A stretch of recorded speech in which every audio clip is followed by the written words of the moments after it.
Welcome to Insight Notion for part 2 of Enough is Enough. Take action, not sides. In this series, I bring you a special conversation around the gun violence epidemic, a complex issue that will not be solved overnight and that will require each of us to lean in and do our part as a society.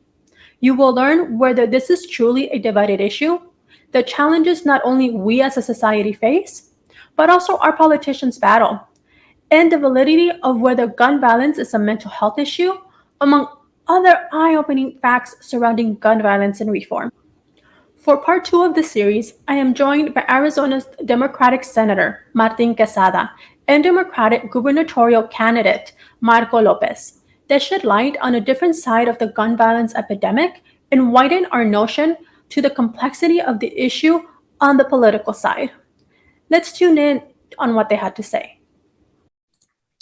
Well, I want to give a warm welcome to Democratic Senator and lone Democratic candidate for Arizona State Treasurer, Martin Quesada. Thank you for joining me today to touch on a much needed conversation, and it continues to get louder and louder since the mass shooting in Uvalde, and especially after this last weekend with the immense amount of mass shootings that have happened, including here in Phoenix, Arizona. But before we get started, how are you today? Thank you for joining me. No, I'm doing very well. I'm glad to be here. Awesome. So the subject has been danced around by many in avoiding at some level to have the needed conversations relating to the issue with gun violence and reform. And actor Matthew McConaughey, I'm not sure if you're aware, spoke today at the White House alongside Press Secretary Jean-Pierre, urging for gun reform an action to be taken, while also touching on several points such as restoring family and American values, responsible gun ownership, and implementing regulations. So it has become a divided issue. We're talking about, a lot of changes here and also trying to save lives. And there have been elected officials saying that now is not the time to have this conversation, but if we don't have it now, when will it ever be a good time? And it's getting away from us. Yeah, no, I think that's really a cop-out for not having this conversation, because this is a public policy issue. It's a public policy problem. And so you can only solve that problem by changing public policy. And you do that through a political process. And so this is the time to talk about it. Now is the time. Yesterday was the time. Tomorrow is going to be the time too.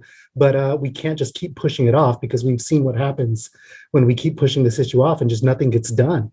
And we just end up ignoring it and going back to normal. And we just can't do that anymore.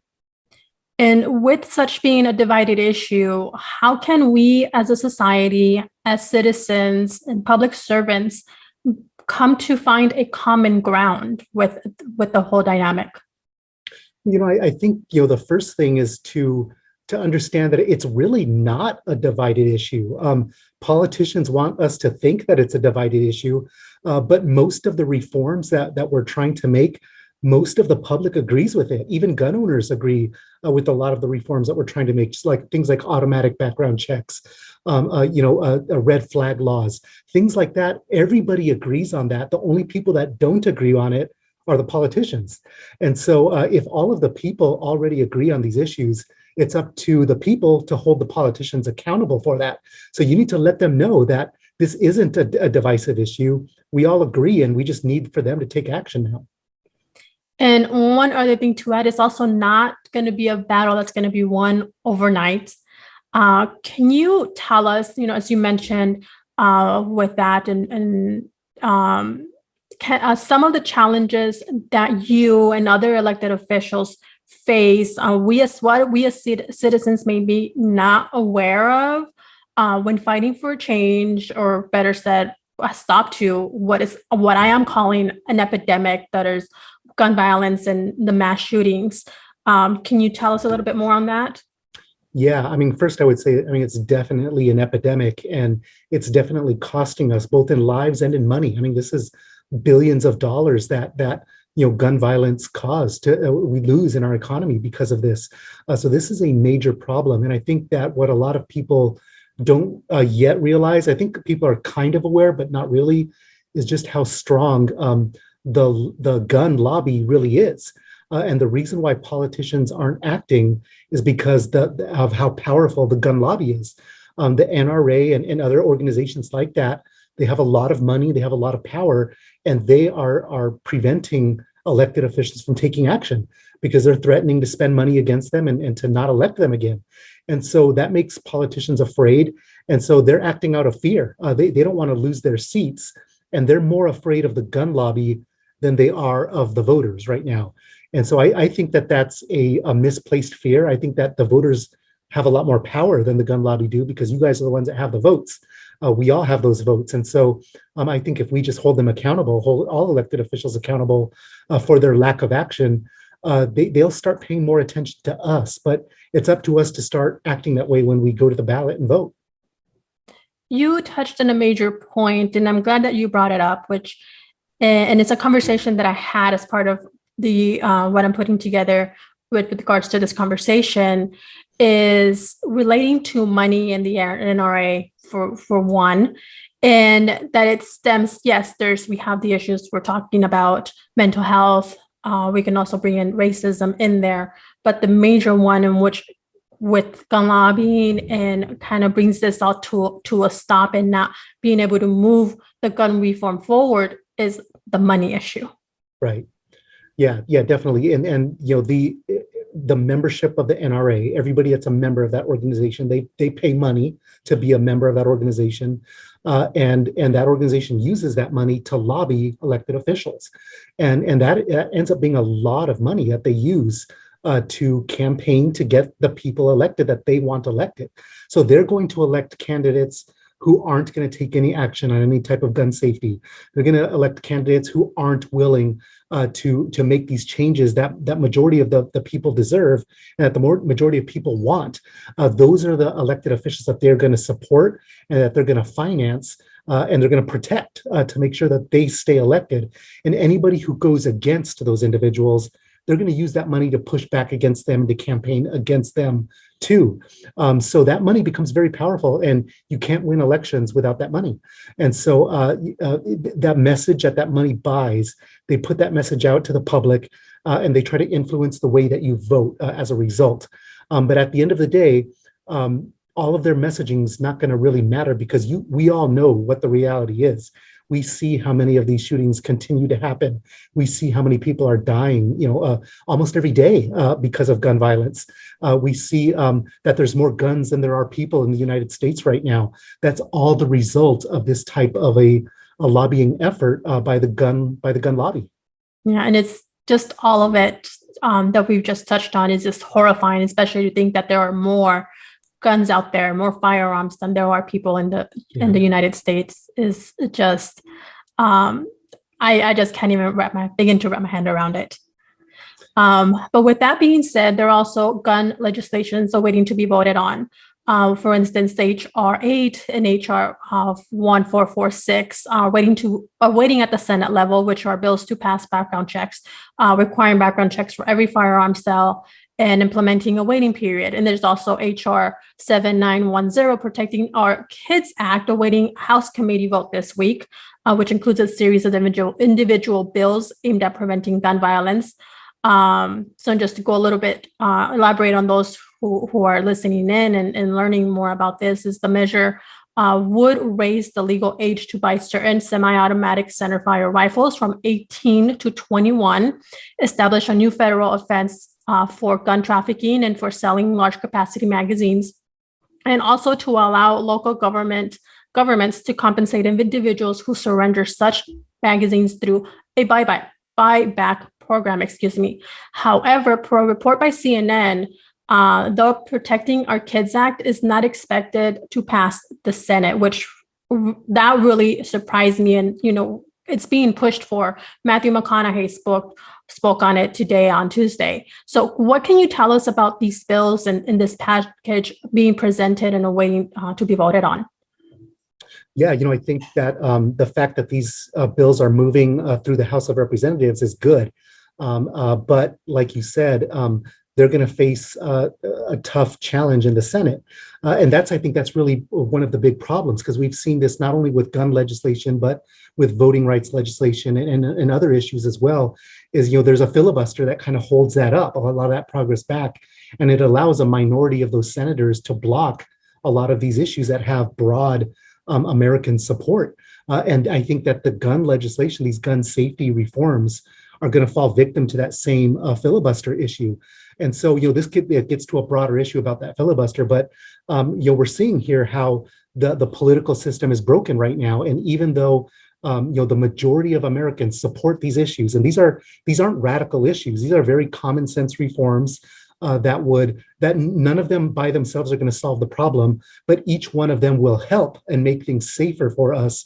And we can't get them past the finish line because the system is broken in Washington. And I think that's it's going to be very frustrating to see that, because again, at the end of the day, nothing's going to end up happening if the U.S. Senate isn't willing to change their rules, get rid of that filibuster, and move these bills forward and get them passed. Because right now there is a majority in the Senate and in the House of Representatives of Democratic members, and unfortunately, this is a partisan issue, and although it's not completely Democrats in favor and Republicans against, that's where in general those lines are drawn. And right now the Democrats have control of both chambers, the Senate and the House, and they're not able to get this done still, even though they have control. So when are they going to be able to get it done? When is anybody going to be able to get it done? And we have an election coming up this year, and we may not have those majorities in either the House or the Senate after this year. So this may be the last opportunity we have for another 2 years before we can enact some sort of change. And so I think it's really frustrating to see the Senate or the predictions be that the Senate's not going to be able to get this done.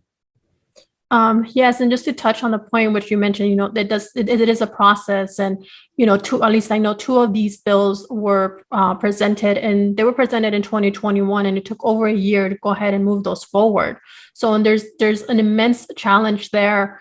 So I hope and pray that at least with this package that it can move forward and move past the House and able to go and hit the president's desk and be able to go ahead and sign into law, because it's something that's very much needed, and we can't wait any longer. We can't wait another 2 years for a change. So, but with that being said, as far as Arizona, because we know it also states and governors, they each vary on their own laws and their own actions and what they implement. So as far as our state or Arizona, or maybe even nationally, what can be done to go ahead and change that and maybe even cause a ripple effect for change? Yeah, and I think that, state legislatures is the best place really to start making a lot of these changes, because, obviously it's more local. We're all here in Arizona, and we're closer to the people here in Arizona. But yeah, we have that opportunity here too. Arizona, unfortunately, has some of the most lax gun laws in the entire nation.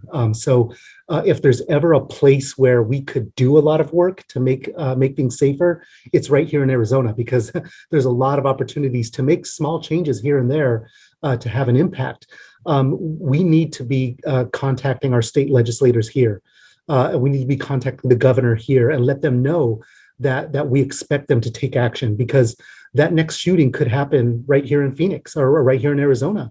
And in fact, just in Phoenix, over the weekend, there was several shootings over the last several days right here in Phoenix, just this past weekend, in shopping malls and in other gatherings. Shootings are happening every single day, and we can't let this be normalized. So again, these are the same, very similar changes that we could be making here in Arizona that they're proposing in Congress as well. And I think we have an opportunity to put pressure on our local leaders here to get those done. And because they are closer to you, they should be paying more attention to you as voters as well. So I would suggest that everybody reach out to your state legislator, your legislators, and your governor now, and let them know that you expect them to take action on these issues. Yes, and it's very, very important, because I do remember a time where the gun laws were stricter, even here in Arizona, several years ago. I can't recall the year, that happened, but it became more lax, like you mentioned. So, and I think not only in Arizona, but in other states as well, once those laws became more lax, and firearms more available that you don't even need to have a license to carry a weapon. So I think ever since then, it's become more of where it started to become an epidemic and having to see more shootings and more mass shootings, mass murders, etc. And I think that was a gateway to what we are seeing now. Yeah, and I think the biggest thing that we're hearing is that these laws don't work, but they do, and that it's a lie to say that those laws don't work. California is a great example. California has enacted a number of different laws to enact kind of gun safety measures. And if you look at the numbers of gun violence in California, per capita, they're lower than they are in the rest of the nation. Even though there's more people there, there's a lower chance of you being a victim of gun violence in California than there are in other states that have more lax gun laws. And so these laws do work. They really do. And it's just up to us if we want to take action and actually implement them. Right. And then as we bring our conversation to a close, what is a message that you would like to share to our audience or citizens or just anyone in general? I think the main message that I want to share is that this is truly an epidemic, and this is something that's not going to get better, and in fact, it's going to get much worse unless and until we take action on that. And that means whether it's at the state legislative level, even at your city council level, at your school district level, or up in Congress. But we need our elected leaders to know that we expect for them to keep our community safer. And that means that we have to enact some common sense gun safety laws. And these are laws that even gun owners support. Background checks or something that gun owners support that. Democrats support that. Republicans support that. The overwhelming majority of the people in America support these types of reforms. So don't let politicians tell you that there's not support for that, because there is. And you are the ones as voters that have the power. You need to make your voice heard, and then you need to hold people accountable at the ballot box come election time. And there's election right around the corner in a couple of months. We'll be having our primary and our general elections right here in Arizona, and you can hold your leaders accountable for either proposing to take action or for refusing to take action. Vote based on what they do in these next coming months. Yeah, it's the perfect timing to go ahead and at least take that step forward in some action. The primaries are August 2nd, if I recall correctly. So now is the time to go ahead and get out there and vote, and at least us as voters be able to go ahead and make that change. Yes. And then just for those interested to go ahead and show their support for your run to state treasurer, how can they do that? Yeah, no, I appreciate that. So I am running for a statewide office. It's a state treasurer position. It's an office that not a lot of people are as familiar with. It doesn't get as much attention, but it is a very, very important position and one that can have an impact on gun safety reforms as well. So I would say go to my website, martinquezada.com, read up about me, read up about my history, read up about the treasurer's office, and I hope I can earn your support. Wonderful. Well, thank you again, Senator, for allowing me the time and to go ahead and have this conversation. And I do wish you the best of luck in your run. Thank you so much. It's been a pleasure to talk to you. I am joined today by Arizona's Democratic gubernatorial candidate, Marco Lopez. Good afternoon, and thank you for joining me today. Today's conversation on the epidemic that is the gun violence that's going on in the country, a conversation that continues to grow louder as mass shootings also continue to increase around the country. But first of all, tell me how you're doing today. Thank you so much, Johanna. It's great to join you. Look, the challenges are many here in the state of Arizona and across the country. I think we continue to see horrific scenes play out on TV that really do impact families in a very, very emotional way. Especially this last episode in Uvalde, Texas, I think has hit close to home for me. Not only was I Chief of Staff at Customs and Border Protection and had the opportunity to visit Uvalde, but it reminds me of my home in Nogales, a border community. Or Douglas or San Luis here in Arizona, border communities that are close-knit, where everyone knows each other, where the majority of our law enforcement presence is federal, Customs and Border Protection being the largest, of course. So these are tough times that require leadership to bring people together. So I'm ever more cognizant of the fact that the stakes are too high to sit and stand in the sidelines, especially this year. Yes, definitely. You said it. The stakes are very, very high at this moment. But before we jump into our conversation, I do want to take a moment to congratulate you and ask you about your campaign. You are the lone Latino in the gubernatorial race. And can you share with us the importance of the Latino representation in the community and also about your vision? Yeah, thank you. So look, I grew up in Nogales, a proud son of immigrants from Mexico, the only immigrant candidate for governor in the country. And so I think that it is especially gratifying, but it's an additional challenge, right? To carry the vision, the dreams, the desires of so many people who choose America as a place that they want to find that American dream and find that hope of success. This is exactly what brought my parents here. I was mayor of Nogales, a small border community, when I was 22 years old. Then worked at the Department of Commerce here for Governor Napolitano, and then had the opportunity, awesome responsibility, to work with President Obama as Chief of Staff at Customs and Border Protection.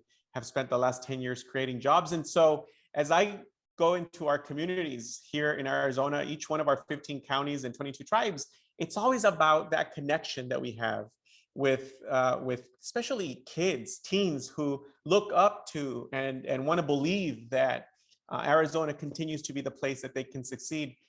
Yet it's so difficult when we're 49th in educational spending, when 11% of our population doesn't have even access to affordable quality healthcare. And so it's kind of restoring that dream, that desire for Arizonans that are faced with all of these challenges, and then the frustration that politicians aren't listening, aren't really paying attention to their desires to have quality homes in which they thrive. So I think I'm encouraged by it. Certainly this hasn't been done since 1947, when Governor Castro was elected here in Arizona, the first Latino governor in our state. And so we're working hard. I think it's the immigrant story, right, that I learned from my parents. Nothing is, you can't take anything for granted. So you got to work hard. And that's what we're doing every single day. But I'm very encouraged by the progress that I see, and especially that inspiration in young kids' eyes when they think, this is someone that looks like me. I can do that too. And that's what we want to be able to accomplish.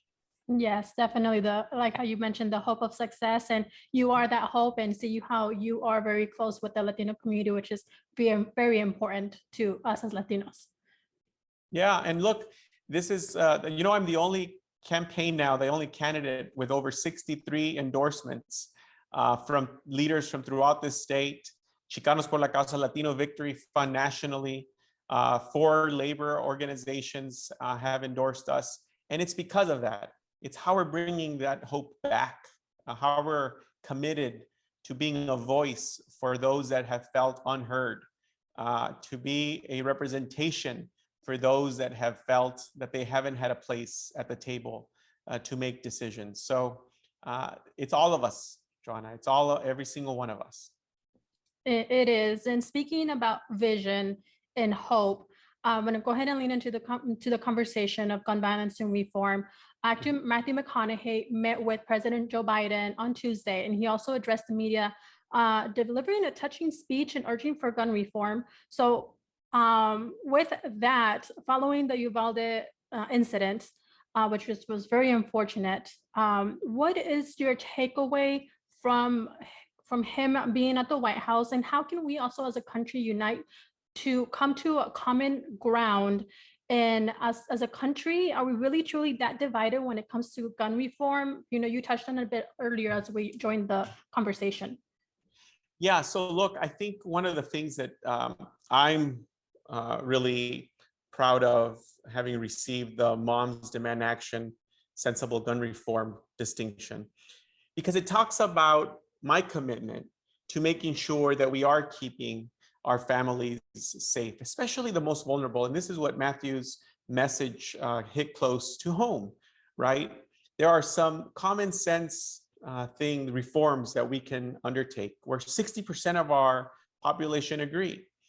Red flag laws, for instance, that we can alert authorities if someone's having an incident that would put others in danger with their access to guns, or closing here in Arizona the gun show loopholes that would require everyone to have a background check. And finally, it's about what I have seen firsthand, and as leading the largest law enforcement and trade agency, the largest law enforcement agency in America, Customs and Border Protection. Every professional law enforcement officer will tell you that getting weapons of war out of the streets is key, because the good guys, the good men and women of law enforcement don't want to be responding to incidents without knowing that, or with the belief that the bad people, the bad guys out there have weapons of war that are more dangerous, higher caliber, and more destructive, more deadly than the weapons they are using to defend the population. And so those are sensible actions that, again, 60% of the population agree, and except that it's these politicians that are beholden to NRA and beholden to a small minority of loud people that put them in a place that they don't want to act. It's despicable. It really is. It's crazy that we have allowed it to go on for this long. Sandy Hook occurred almost 10 years ago, almost a decade ago. And imagine all of the incidents, the lives that could have been saved had action been taken back then. And so as part of my education budget as well, Johanna, I've dedicated $650 million for counseling in our schools, for access to behavioral health care in our schools, and social engagement curriculum, so that our kids understand how to detect and how to live in a society that you can share moments of hardship and not be ashamed or not be embarrassed to discuss those issues. That and reducing class size, for example, so that those bonds with our teachers are closer, and you can build those relationships and detect if a kid is struggling. It is all part of it. It's not one size solution. And so that's why it does take that vision that we talk about. And that's why it is important to have these conversations so that people understand a candidate's, or in my case, an individual's passion for solving issues that really do impact our families all across. This is the only country that this happens in, the only country in the world that this type of incident happens in. Yes, unfortunately, and it's very horrifying that is the case. And we're talking, as you mentioned, saving lives and also being a voice for it all. And it's not a one-size solution, like you mentioned as well. So with that, I also want to ask, with the Protecting Our Kids Act, which was presented and approved by the House Committee on a 23 to 204 vote. So it will now be going to go ahead and go to the Senate for approval in hopes of hitting the president's desk to sign into law.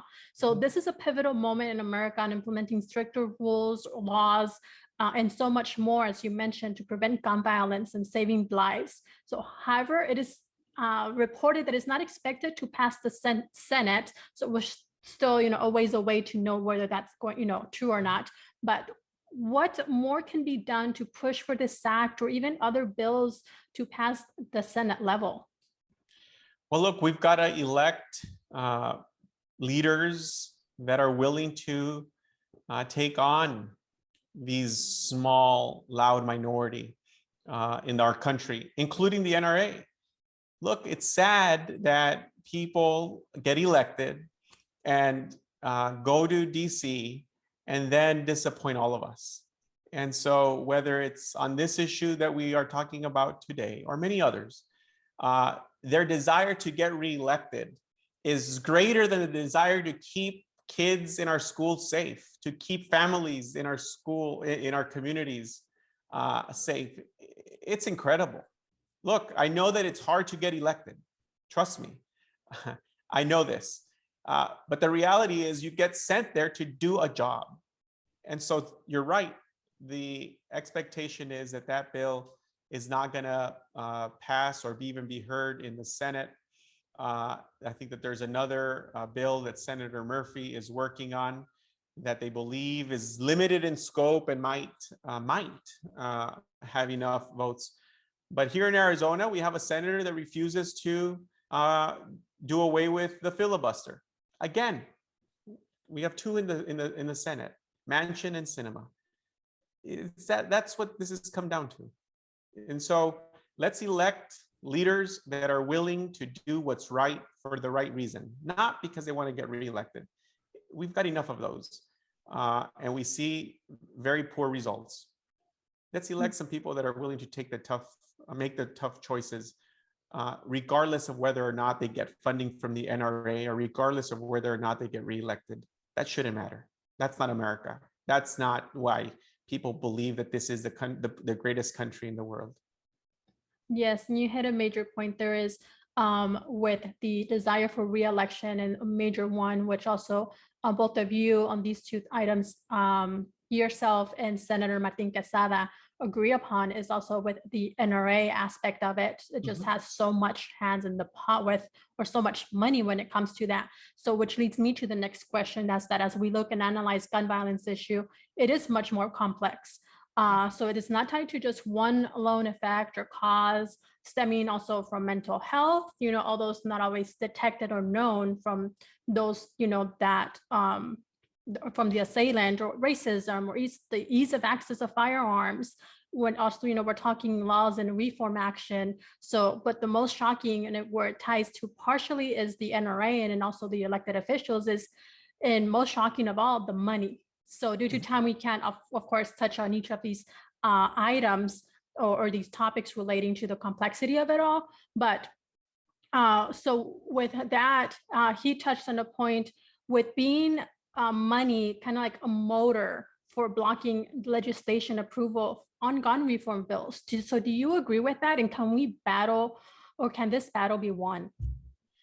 Yeah, so look, I think that it is an issue of getting each individual, each voter, each citizen focused on getting out. And that would take away the money away from the equation. Yes, I understand. NRA funds politicians to go out there and do their dirty work in the federal government, in the House and in the Senate. That's the reality. And so the way that you overcome it, one way, right, is to try to match those resources. Clearly, there's enough money out there, and that strategy hasn't worked. The other is to get good people from throughout the country, here in Arizona and every other state, getting them out to vote. And so it is tied directly, Johanna, to the efforts of limiting who can vote, how people can vote. I think those two things are exactly aligned. Look, it's no surprise that the same Republican Party is a party that is trying to make it more difficult, make it less convenient for people of color like myself to vote. It's making it more difficult for Native Americans to vote, making it more difficult for elderly populations to vote. Because when those people vote, when people get out, Democrats win. And so that's how we do this. And we have a great opportunity to do it now in the primary, August 2nd, or November 8th in the general. So money can be overcome. And it's overcome by the desire of citizens in this country and in this state to do what's good once and for all and elect leaders that are willing to be there for 1 term or 2 terms and then getting out, making the tough decisions. But we have to have people who have courage. You know, courage is an important word in this campaign. And we see it manifested in this gun violence scenario. It takes a lot of courage to get elected and take the right vote, regardless of whether or not you are, hit on or attacked by money from the NRA or from whatever other special interest group. This is why in Arizona we have an opportunity to vote on this banning dark money initiative that Terry Goddard and so many other leaders are promoting. These are opportunities to try to limit that impact that the NRA has and the stronghold that special interest has on politicians. It's time to do it. These are all examples of what happens when special interest wins over good working people across our state and across our country. Yes, and unfortunately so. Voting definitely is a major solution that everyone does come to agree upon in order to overcome these type of battles. But I want to go ahead and ask you to go ahead and close out our conversation. If elected as Arizona governor, how do you plan to address this impactful issue at a state level and beyond? Yeah, so look, in order to restore the promise of Arizona, where everyone has an opportunity to succeed in our state, in our safe community, we have to make sure that we understand that everyone matters, that every constituency matters in each one of our 15 counties and each one of our 22 tribes.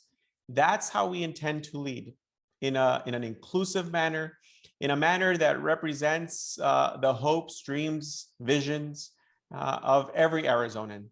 I think for far too long, many people have been forgotten. Many people have been left out.